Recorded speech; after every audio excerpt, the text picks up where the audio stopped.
Hey everyone, it's Chris. Let's do a Bible reading challenge together this year. Ever wanted God's peace to be with you 24/7? Or find answers to life's big questions? The Bible can change your life, and we're doing it together. Check out the description below for a free PDF with a daily reading checklist to keep you on track from January to December.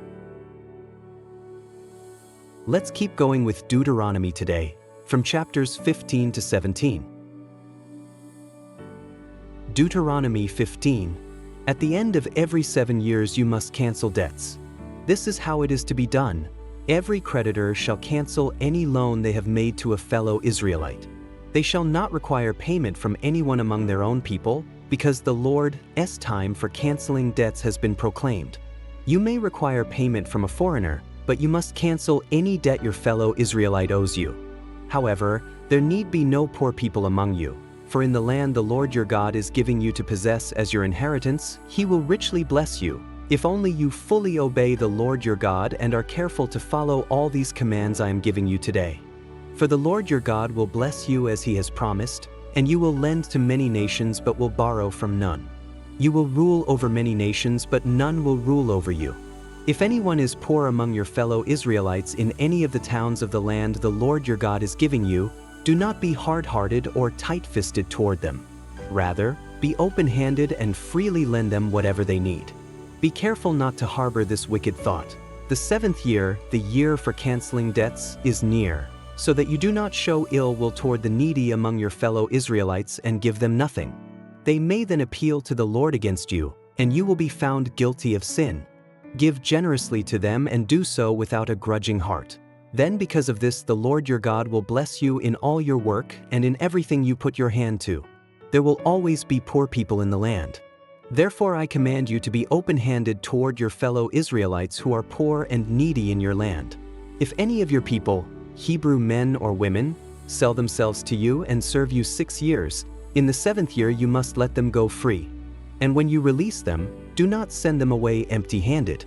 Supply them liberally from your flock, your threshing floor and your winepress. Give to them as the Lord your God has blessed you. Remember that you were slaves in Egypt, and the Lord your God redeemed you. That is why I give you this command today. But if your servant says to you, I do not want to leave you, because he loves you and your family and is well off with you, then take an awl and push it through his earlobe into the door, and he will become your servant for life. Do the same for your female servant. Do not consider it a hardship to set your servant free, because their service to you these 6 years has been worth twice as much as that of a hired hand. And the Lord your God will bless you in everything you do. Set apart for the Lord your God every firstborn male of your herds and flocks. Do not put the firstborn of your cows to work, and do not shear the firstborn of your sheep. Each year you and your family are to eat them in the presence of the Lord your God at the place He will choose. If an animal has a defect, is lame or blind, or has any serious flaw, you must not sacrifice it to the Lord your God. You are to eat it in your own towns. Both the ceremonially unclean and the clean may eat it, as if it were gazelle or deer.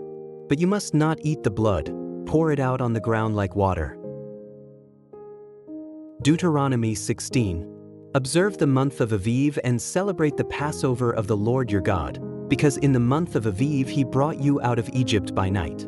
Sacrifice as the Passover to the Lord your God an animal from your flock or herd at the place the Lord will choose as a dwelling for His name. Do not eat it with bread made with yeast, but for 7 days eat unleavened bread, the bread of affliction, because you left Egypt in haste, so that all the days of your life you may remember the time of your departure from Egypt. Let no yeast be found in your possession in all your land for 7 days. Do not let any of the meat you sacrifice on the evening of the first day remain until morning. You must not sacrifice the Passover in any town the Lord your God gives you except in the place He will choose as a dwelling for His name. There you must sacrifice the Passover in the evening, when the sun goes down, on the anniversary of your departure from Egypt. Roast it and eat it at the place the Lord your God will choose. Then in the morning return to your tents. For 6 days eat unleavened bread, and on the 7th day hold an assembly to the Lord your God and do no work. Count off 7 weeks from the time you begin to put the sickle to the standing grain. Then celebrate the Festival of Weeks to the Lord your God by giving a freewill offering in proportion to the blessings the Lord your God has given you. And rejoice before the Lord your God at the place he will choose as a dwelling for his name, you, your sons and daughters, your male and female servants, the Levites in your towns, and the foreigners, the fatherless and the widows living among you.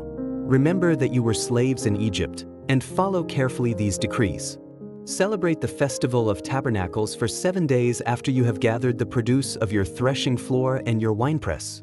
Be joyful at your festival, you, your sons and daughters, your male and female servants, and the Levites, the foreigners, the fatherless and the widows who live in your towns.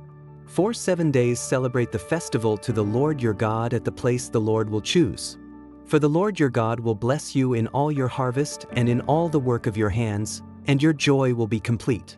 3 times a year all your men must appear before the Lord your God at the place he will choose, at the festival of unleavened bread, the festival of weeks, and the festival of tabernacles. No one should appear before the Lord empty-handed. Each of you must bring a gift in proportion to the way the Lord your God has blessed you. Appoint judges and officials for each of your tribes in every town the Lord your God is giving you, and they shall judge the people fairly. Do not pervert justice or show partiality. Do not accept a bribe, for a bribe blinds the eyes of the wise and twists the words of the innocent. Follow justice and justice alone, so that you may live and possess the land the Lord your God is giving you. Do not set up any wooden Asherah pole beside the altar you build to the Lord your God, and do not erect a sacred stone, for these the Lord your God hates. Deuteronomy 17. Do not sacrifice to the Lord your God an ox or a sheep that has any defect or flaw in it, for that would be detestable to him.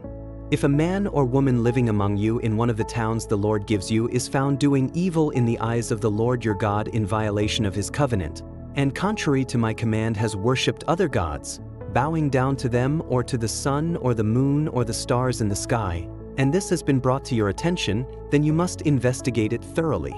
If it is true and it has been proved that this detestable thing has been done in Israel, take the man or woman who has done this evil deed to your city gate and stone that person to death. On the testimony of 2 or 3 witnesses a person is to be put to death, but no one is to be put to death on the testimony of only 1 witness. The hands of the witnesses must be the first in putting that person to death, and then the hands of all the people. You must purge the evil from among you. If cases come before your courts that are too difficult for you to judge, whether bloodshed, lawsuits, or assaults, take them to the place the Lord your God will choose. Go to the Levitical priests and to the judge who is in office at that time. Inquire of them and they will give you the verdict. You must act according to the decisions they give you at the place the Lord will choose. Be careful to do everything they instruct you to do. Act according to whatever they teach you and the decisions they give you. Do not turn aside from what they tell you, to the right or to the left. Anyone who shows contempt for the judge or for the priest who stands ministering there to the Lord your God is to be put to death. You must purge the evil from Israel. All the people will hear and be afraid, and will not be contemptuous again. When you enter the land the Lord your God is giving you and have taken possession of it and settled in it, and you say, "Let us set a king over us like all the nations around us," be sure to appoint over you a king the Lord your God chooses. He must be from among your fellow Israelites. Do not place a foreigner over you, one who is not an Israelite. The king, moreover, must not acquire great numbers of horses for himself or make the people return to Egypt to get more of them, for the Lord has told you, you are not to go back that way again. He must not take many wives, or his heart will be led astray. He must not accumulate large amounts of silver and gold.